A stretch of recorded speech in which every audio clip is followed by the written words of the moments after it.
It started with a simple interaction, an app, a gray cat, a user's finger. You could poke him, pet him, most satisfyingly, slap him. This was Talking Tom back in 2010, a raw, slightly janky piece of software. It captured the chaotic energy of the early internet. OG Tom in a grimy back alley. He would repeat your words in a high-pitched voice. The real magic was physical comedy. The slap wasn't just a feature, it was a statement. One of the internet's first truly interactive memes, a shared experience connecting millions, a moment of uncomplicated digital joy. A simple act of virtual violence became a cultural touchstone, a digital stress ball. Let's rewind the clock. The year is 2010. The App Store is a new frontier, a digital Wild West. Strange and wonderful ideas flourished. In that world, the original Talking Tom cat appeared.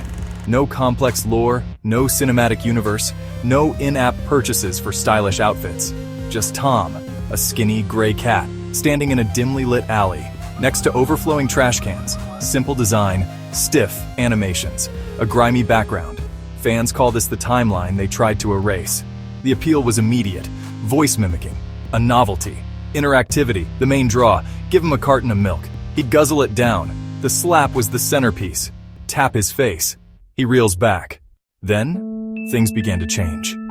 As the brand grew from a quirky app into a global multimedia franchise, the pressure to appeal to a wider, younger, and more brand-safe audience mounted.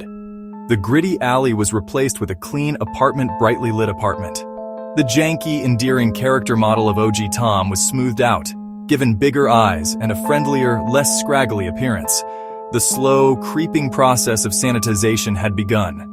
The changes were incremental at first, but they were deliberate. The rough edges that the original fans loved were being systematically sanded down.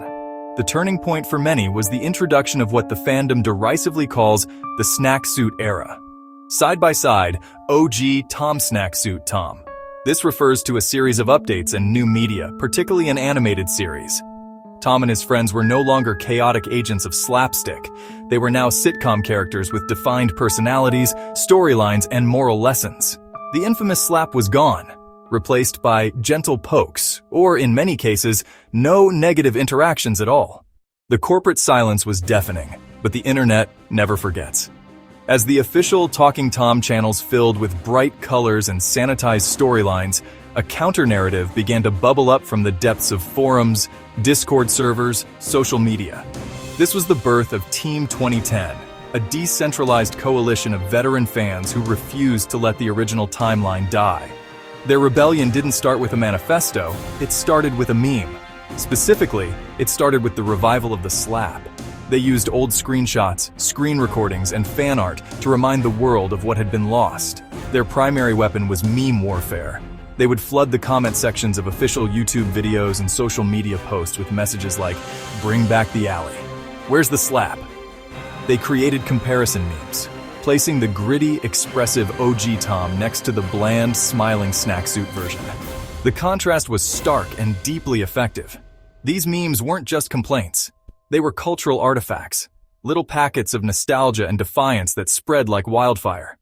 The rebellion's second act was defined by a more organized and technically savvy approach, the archive raids. Team 2010 realized that memes alone were not enough. To truly preserve the 2010 timeline, they needed the source material. This kicked off a massive collaborative effort. Find, download, and re-upload every piece of old Talking Tom media. They scoured the dark corners of the internet, forgotten YouTube channels with single-digit views, obscure international app stores that might still host old versions. It was a digital archaeological dig. This effort directly countered the clownification they so despised, while the official brand was presenting a single, unified narrative of friendly sitcom characters. The archive raiders were reintroducing the multiverse of Tom. They unearthed the original apps, strange spin-offs, low-budget commercials, weird, glitchy interactions that had been scrubbed from the official record.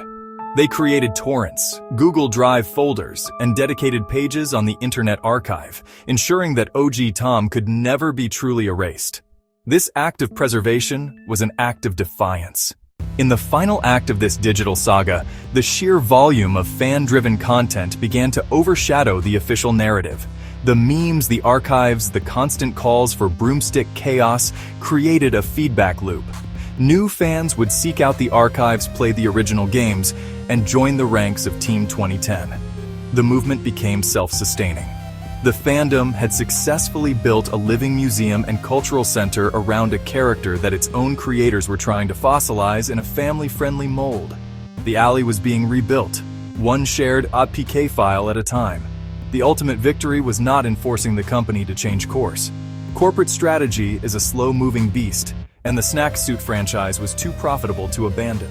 Instead, the victory was in proving that a fandom could outlast corporate neglect.